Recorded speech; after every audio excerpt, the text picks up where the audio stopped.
우리에게 주신 하나님의 말씀은 열왕기하 4장 1절로 7절의 말씀입니다. 구약성서 564면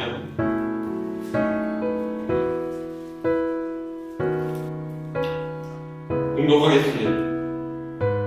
선지자의 제자들의 아내 중에 한 여인이 엘리사에게 부르짖어 이르되 당신의 종 나의 남편이 이미 죽었는데 당신의 종이 여호와를 경외한 줄은 당신이 아시는 바니이다. 이제 빚준 사람이 와서 나의 두 아이를 데려가 그의 종을 삼고자 하나이다 하니 엘리사가 그에게 이르되 내가 너를 위하여 어떻게 하랴? 네 집에 무엇이 있는지 내게 말하라. 그가 이르되 계집종의 집에 기름 한 그릇 외에는 아무것도 없나이다 하니 이르되 너는 밖에 나가서 모든 이웃에게 그릇을 빌리라. 빈 그릇을 빌리되 조금 빌리지 말고 너는 네 두 아들과 함께 들어가서 문을 닫고 그 모든 그릇에 기름을 부어서 차는 대로 옮겨 놓으라 하니라. 여인이 물러가서 그의 두 아들과 함께 문을 닫은 후에 그들은 그릇을 그에게로 가져오고 그는 부었더니 그릇에 다 찬지라. 여인이 아들에게 이르되 또 그릇을 내게로 가져오라 하니 아들이 이르되 다른 그릇이 없나이다 하니 기름이 곧 그쳤더라. 그 여인이 하나님의 사람에게 나아가서 말하니 그가 이르되 너는 가서 기름을 팔아 빚을 갚고 남은 것으로 너와 네 두 아들이 생활하라 하였더라. 아멘.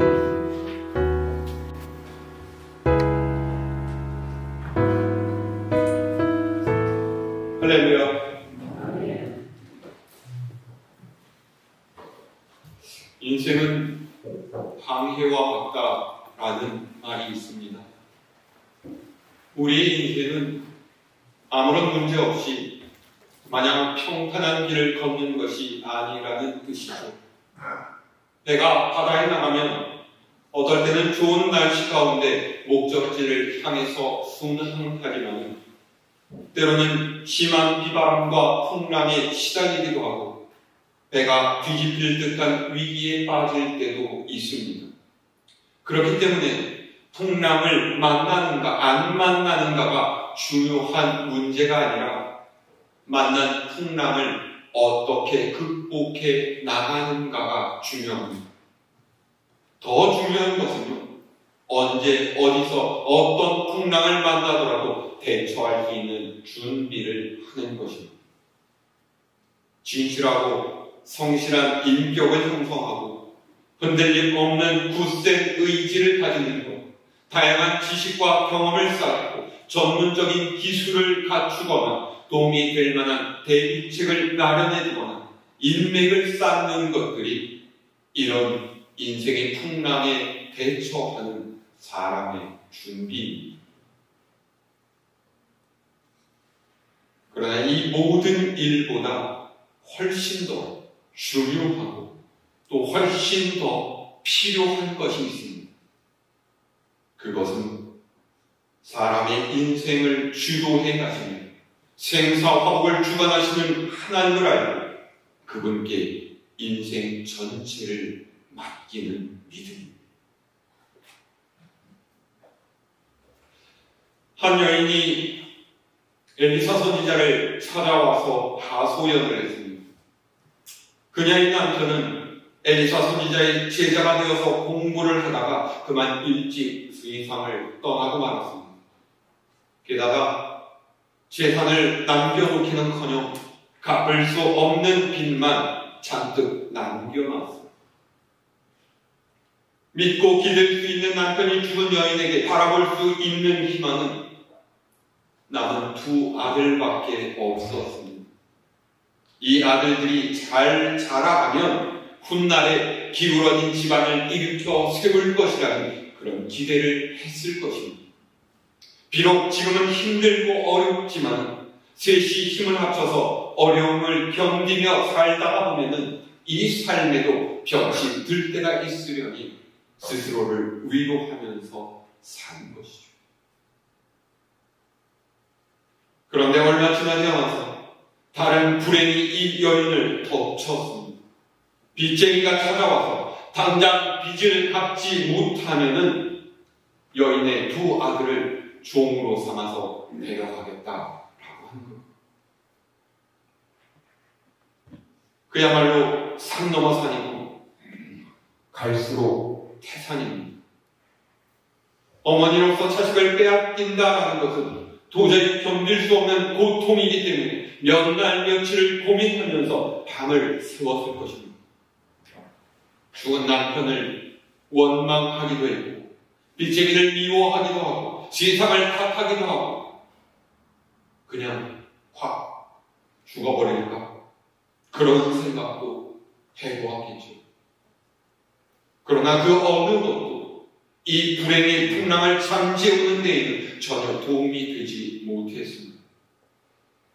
그래서 여인은 생각도 못해서 죽은 남편의 스승인 엘리사 선지자를 찾아와서 자신의 처지에 대해서 이야기하는 거죠.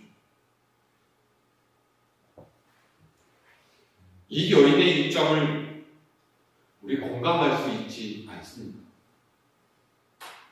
남편이 하나님을 섬기겠다고 애쓰다가 세상을 떠났으면 비록 세상의 영광을 누리지 못하더라도 하나님의 위로는 받아야 될 뿐인데 끼니를 잊기 어려울 정도로 살림살이가 힘든 마당에 이제는 두 아들마저 빼앗기게 생겼습니다. 이래서야 누가 하나님을 섬기겠다고 하겠습니까? 1절 말씀을 보면 이 여인이 부르짖어 엘리사 선지자에게 얘기했다. 부르짖었다라는 건 그만큼 절박한 거예요. 뭐라고 했습니까?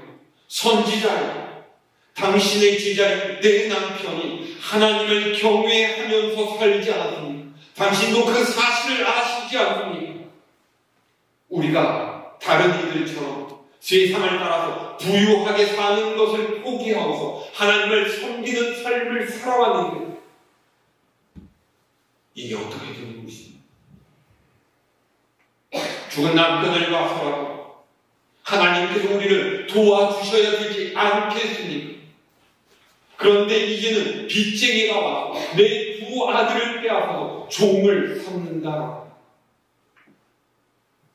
하나님이 사랑하십니다. 어떻게 우리를 이런 상황까지 내모실 수가 있습니까? 이런 얘기죠.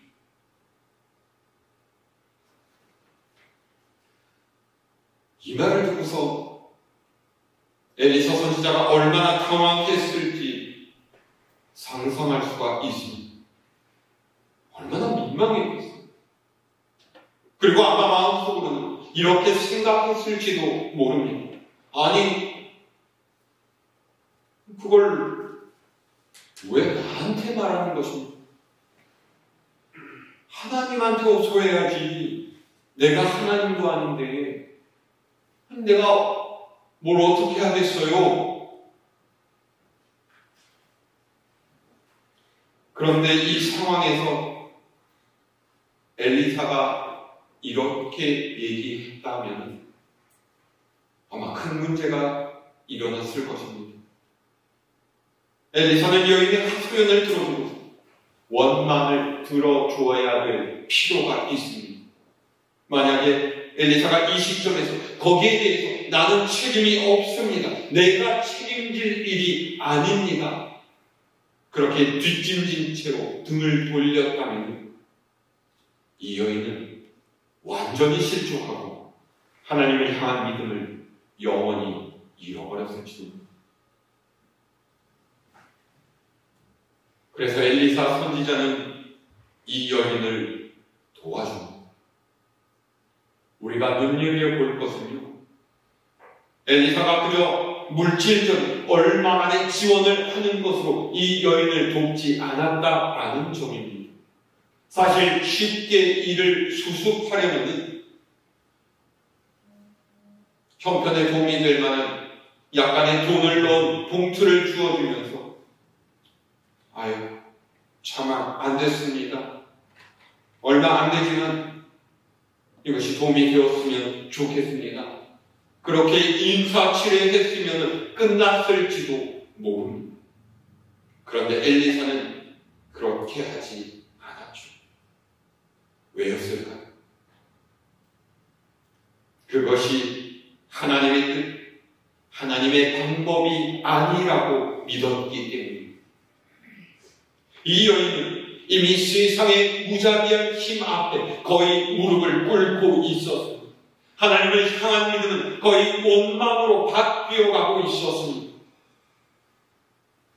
그래서 엘리사는 이 여인이 자신을 돌보시고 자신의 백성을 돌보시고 이끄시는 하나님의 은혜를 체험하게 되기를 바랬어요. 그녀의 믿음이 회복될 수 있기를 바랬어요. 하나님을 향한 믿음으로 다시 소망을 가지고 살아갈 수 있기를 바랬던 것입니다.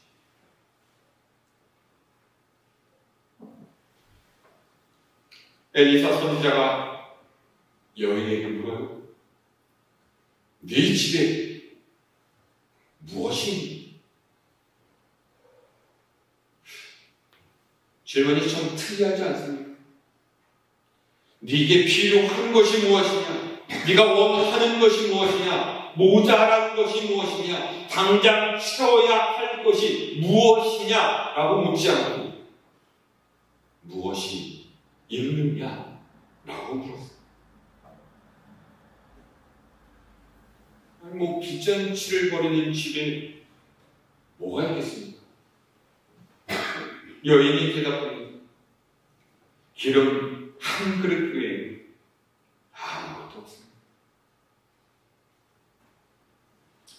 이 여인의 대답을 잘 보세요. 기름 한 그릇이 있습니다 라고 말할 수 있었을 텐데 뭐라고 해요? 기름 한 그릇 외에는 아무것도 없습니다. 이 대답의 무게는 기름 한 그릇이 아니라 아무것도 없다라는 데 실려 있습니다. 이게 빈곤의 마인드예요. 가진 것, 있는 것보다는 없는 것이 더 커 보이는 거죠. 저녁이나 이 여인이 내게는 없습니다 라는 생각이 무엇보다 크게 자리 잡고 있어요. 돈도 없고 먹을 음식도 없고 내일의 소망도 없고 기대할 만한 미래도 없습니다. 가진 것이 있을지라도 부정적인 생각에 빠진 시선으로는 아무것도 보이지가 않습니다. 이래서는 하나님의 역사를 기대할 수가 없습니다. 내게 무엇인가는 있어야 합니다. 무엇이든 있어야만 하나님께서 그것으로 역사하실 수가 있다.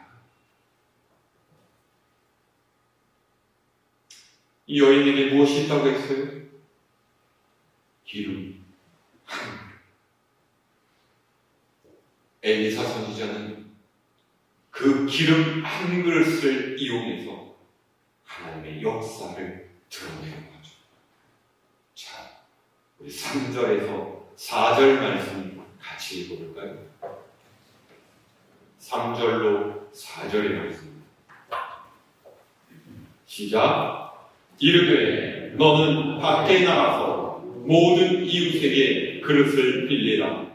빈 그릇을 빌리되 조금 빌리지 말고 너는 네 두 아들과 함께 들어가서 문을 닫고 그 모든 그릇에 기름을 부어서 차는 대로 옮겨 놓으라 하니라. 아멘. 여러분 이 장면을 한번 상상해 보시기를 바랍니다. 엘리사 선지자의 말을 듣고서 반신반의하면서 그릇을 빌리러 가는 과부가 있습니다.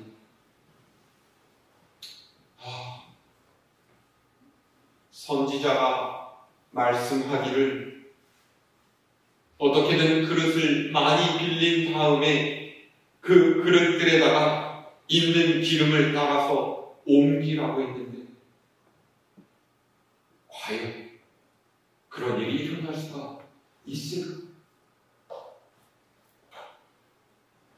그런데 절망에 처한 이 과부가 동네를 돌면서 그릇을 빌리고 있는 동안에 그 마음이 왠지 모를 기대감으로 부풀기 시작합니다. 꿈틀꿈틀 희망이 생기기 시작합니다. 꿈이 생기기 시작했습니다. 믿음이 자라나기 시작했습니다. 여인은 용기를 내어서 가볼 수 있는 이웃의 집집마다 다 찾아다니면서 한껏 많은 그릇을 빌려왔습니다. 여러분, 이 그릇들이 무엇입니까? 바로 이 여인의 믿음이에요. 지금은 확실하게 눈에 보이는 것이 아무것도 없지만 분명 내가 바라고 소망하는 대로 될 것이라는 기대예요.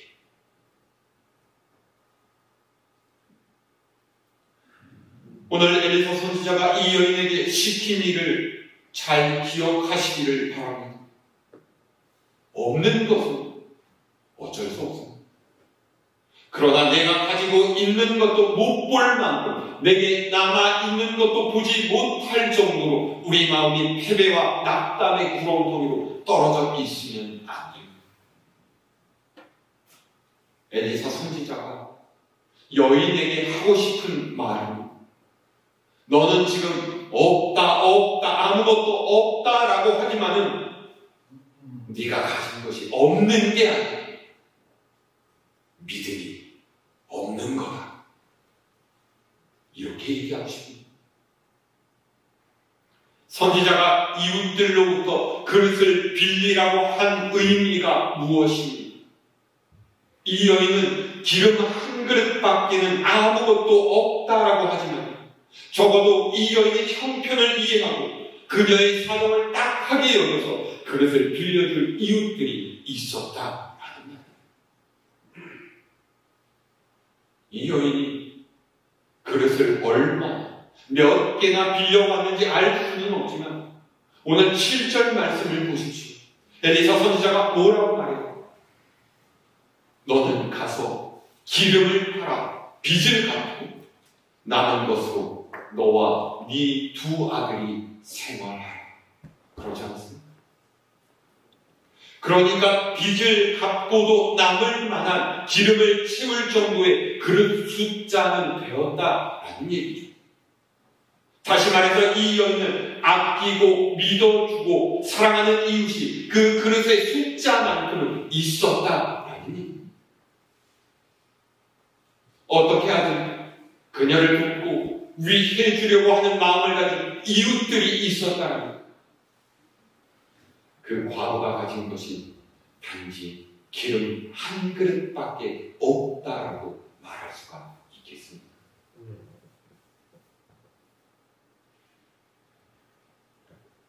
엘리사 선지자는 없다고만 말하는 이 여인에게 너에게 기름 한 그릇만 있는 것이 아니라 네가 가진 것을 보아라. 너의 형편을 아시는 하나님께서 계신다라는 것을 믿어라. 믿음을 잃지 않는 삶은 무너지지 않는다. 그런 메시지를 던져주고 있습니다.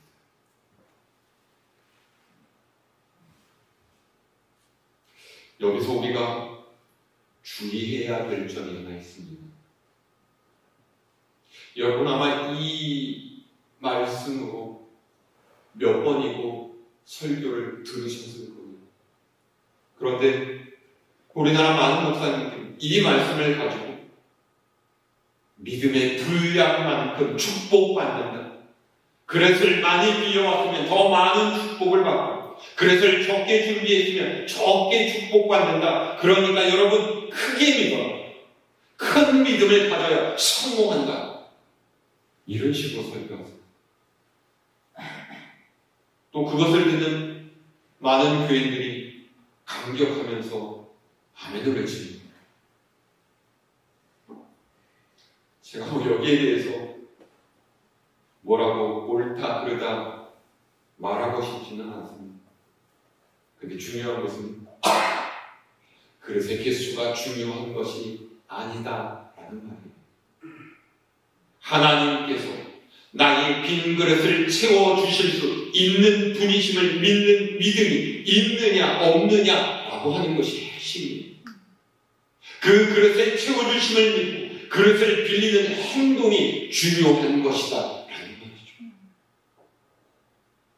하나님의 역사를 통해서 기름 한 그릇 외에 아무것도 없습니다 라고 했던 이 여인의 대답이 기름 한 그릇밖에는 없지, 하나님께서 내 인생을 책임져 주실 줄 믿습니다라는 대답으로 바뀌게 되는 게 중요하다라는 얘기입니다.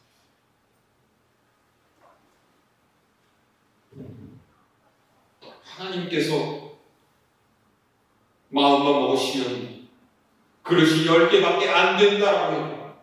그녀가 빚을 갚을 수 있을 때까지 계속 거기에 기름이 채워지도록 해주시지 않겠습니까?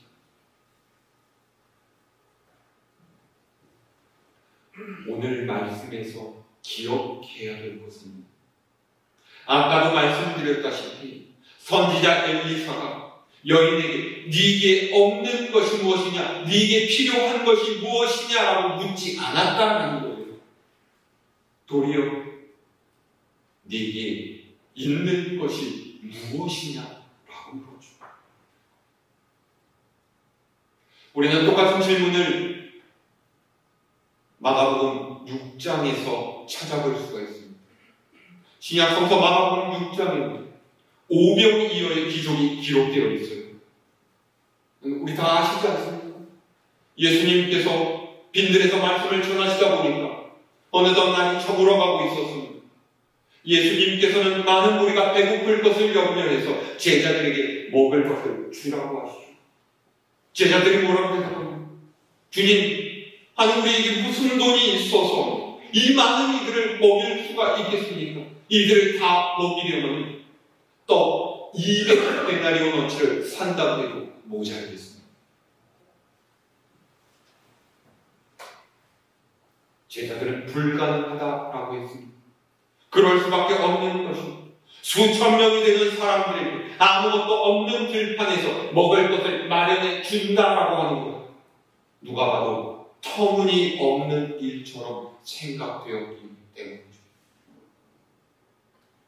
그러자 예수님께서 말씀하시고 너희에게 떡이 몇 개나 있느냐?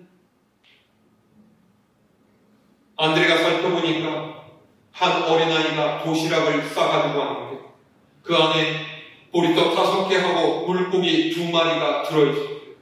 안드레가 그것을 가져다가 예수님 앞에 내놓으면서 말합니다. 주님, 떡 5개와 물고기 2마리가 있지만 이걸 누구 코에라도 붙일 수가 있겠습니까? 그런데 예수님께서 그것을 들어서 축사하신 후에 나눠주시니까 5,000명이 넘는 사람이 넘어 부스러기가 12방주리가 나는 기적이 일어났다.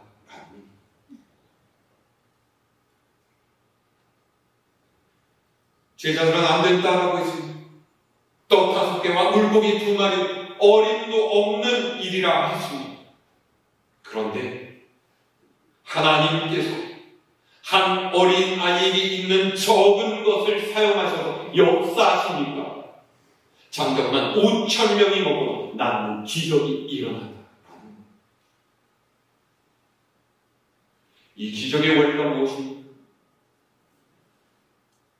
하나님께서는 우리에게 있는 것을 사용하신다라는 거예요.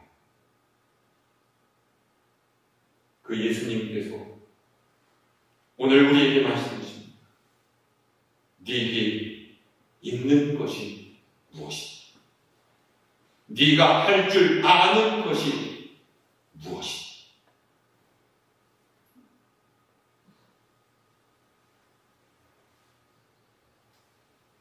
아니, 목사님 꼭 무언가를 가지고 있어야만 됩니까? 아무것도 없어서는 안 되는 겁니까?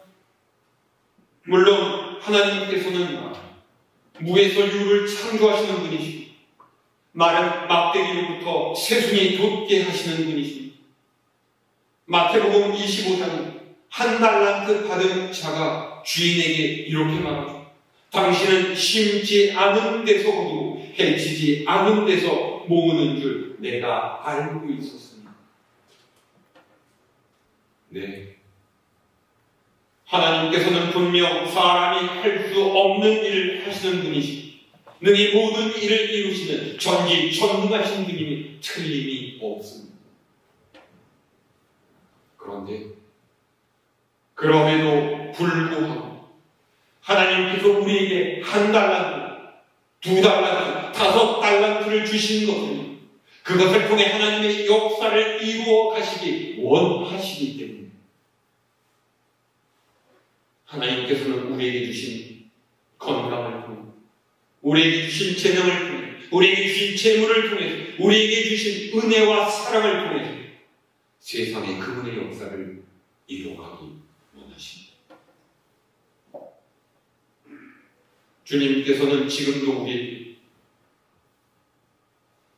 너에게 없는 것이 무엇이냐라고 묻지 않으십니다. 너에게 부족한 것이 무엇이냐라고 묻지도 않으시고 도리어 네가 가진 것이 무엇이냐라고 물으십니다. 그리고 내가 가진 이 적은 것을 주님 앞에 내놓으면 오병이어와 같은 기적이 우리의 삶에 나타내실 줄로 믿습니다. 호렙산 불붙은 떨기나무에서 나타나신 하나님께서 모세에게 말씀하셨어요. 모세야, 모세야, 내가 너를 이스라엘의 구원자로 삼아서 내 백성을 이끌어내. 모세가 뭐라고 대답합니까? 주님, 보낼 만한 사람을 보내십시오. 나는 그저 늙은 양치기에 불과합니다. 그러자 하나님께서 말씀하시고 네 손에 있는 것이 무엇이니? 모세가 가지고 있던 것이 무엇이었습니까? 그가 40년 동안 양을 칠 때 사용한 손대 묻은 지팡이였습니다. 그런데 하나님께서는 그 지팡이를 사용하셔서 이스라엘 민족을 애굽에서 탈출시키는 큰 일을 이루게 하셨습니다. 모세가 든 그 지팡이, 바로와 앞에서 하나님께서 이스라엘과 온 우주의 주인이시라는 것을 증거하게 하셨습니다.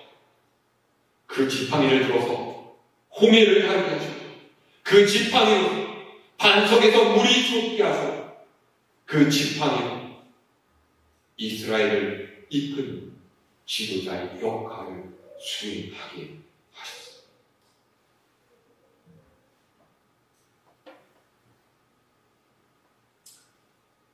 우리는 오늘도 그렇게 말하며 살아가고 있지 않습니까? 하나님, 저는 가진 게 없습니다. 하나님, 저는 배운 게 없습니다. 하나님, 저는 건강하지 못합니다. 하나님, 저는 여러 가지로 부족합니다. 우리는 늘 없는 것, 부족한 것만 말해왔습니다. 그러나 하나님께서는 낡은 지팡이와도 같은 우리에게 있는 작은 것, 그 적은 한 달란트를 통해서 하나님의 일을 이루어가기 원하십니다. 기꺼운 마음으로 하나님의 능력과 인도하심을 믿고 우리가 가진 것들을 하나님 앞에 내놓으면 하나님께서는 그것을 통해서 역사하시는 줄을 깨달아야 합니다.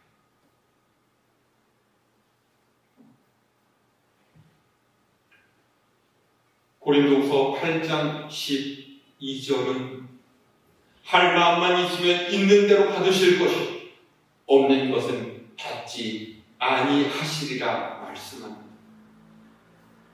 하나님은 없는 것을 요구하시는 분이 아니십니다.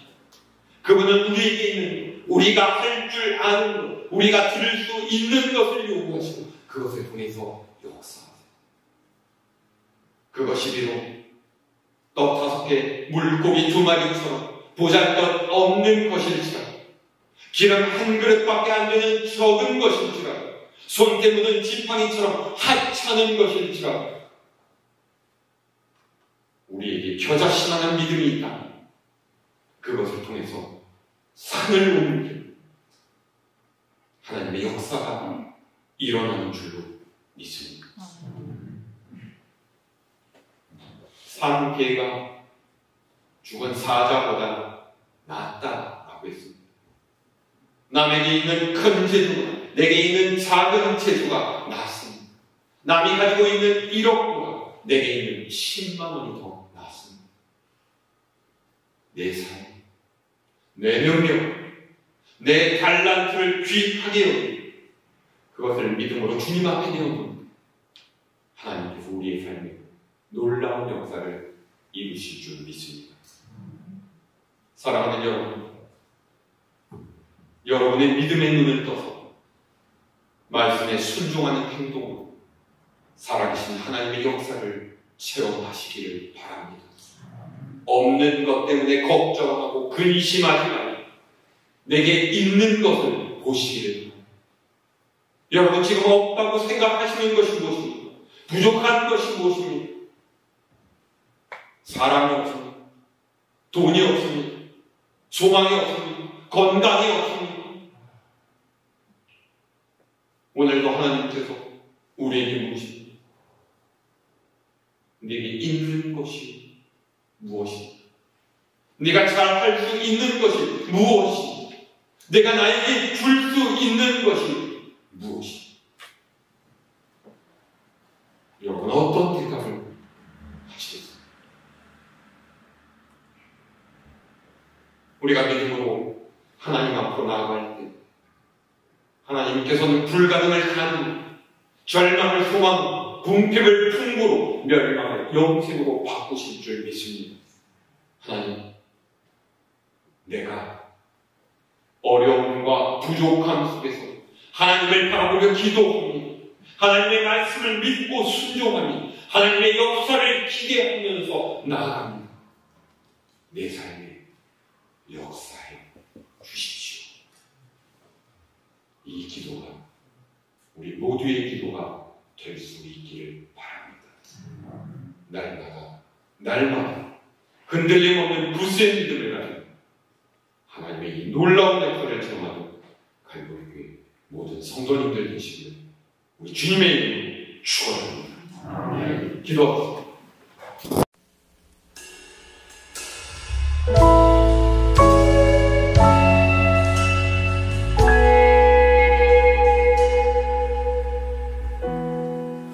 혼자서만 세상을 사는 듯이 주가 멀어 보이기만 할 때 우리는 바라보아야 하네.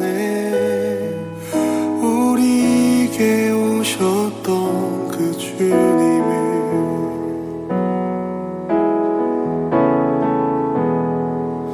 혼자서만 세상을 사는 듯이 주가 멀어 보이기만 할 때 우리는 바라보아야 하네. 우리에게 오셨던 그 주님을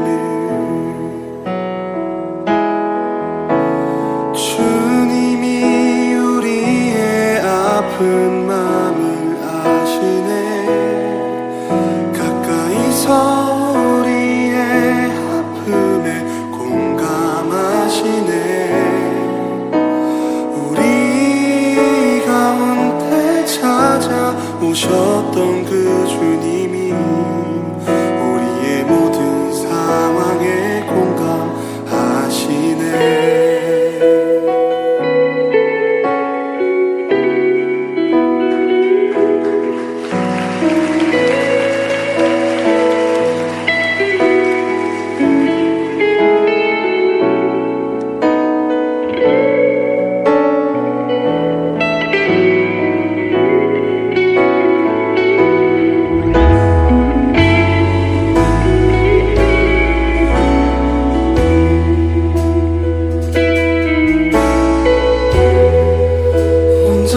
혼자서만 세상을 사는 듯이 주가 멀어 보이기만 할 때 우리는 바라보아야 하네. 우리에게 오셨던 그 주님을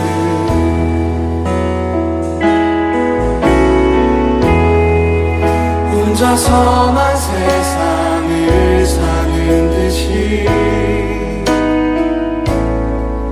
주가 멀어 보이기만 할 때 우리는 바라보아야 하네. 우리에게 오셨던 그 주님을 주님이 우리의 아픈 마음을 아시네. 가까이서 우리의 아픔에 공감하시네. 우리 가운데 찾아오셨던 그 주님이 우리의 모든 상황에 공감하시네. 주님이 우리의 아픈 마음을 아시네.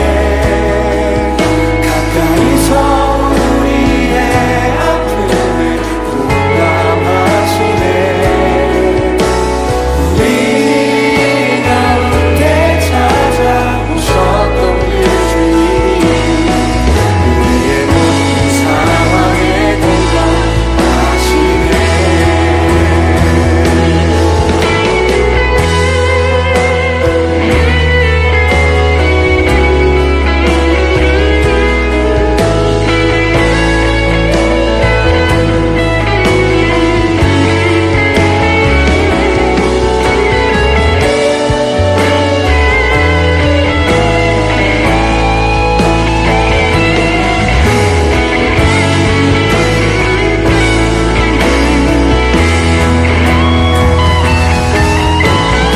주님이 우리의 아픈 마음을 아시네.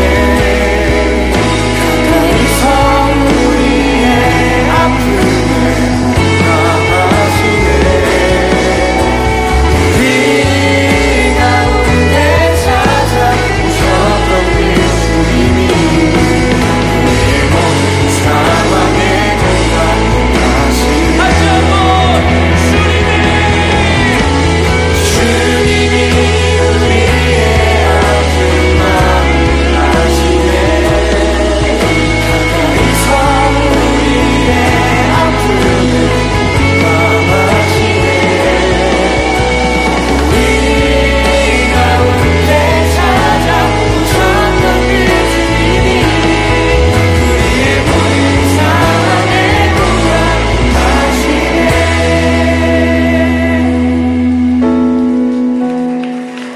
혼자서만 세상을 사는 듯이